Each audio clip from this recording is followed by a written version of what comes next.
గోదావరికి వరద ఉధృతి పెరుగుతోంది. ఈ క్రమంలో కోనసీమ జిల్లా పి గన్నవరం మండలం జి పెదపూడిలంక వద్ద వశిష్ఠ గోదావరి నదిపై నిర్మిస్తున్న వంతెన నిర్మాణం ఎత్తుకు వరద నీరు చేరింది. గోదావరి నదికి మధ్యలో 4 లంక గ్రామాలు ఉన్నాయి. స్థానికులు మరపడవల సహాయంతో గ్రామస్తులు రాకపోకలు సాగిస్తున్నారు.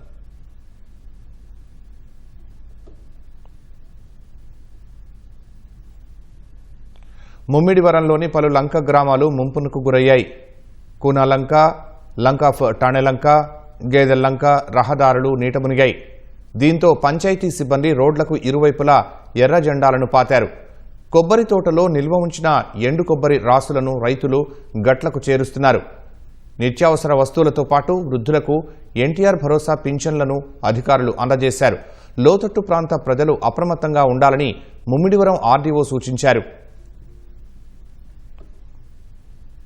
ముమ్మిడివరం మండలంలో గురజాపులంకలో వరద ప్రభావం కొంచెం ఎక్కువగా ఉండటం వల్ల అధికారులందరూ ఇక్కడ ఉండటం జరిగింది.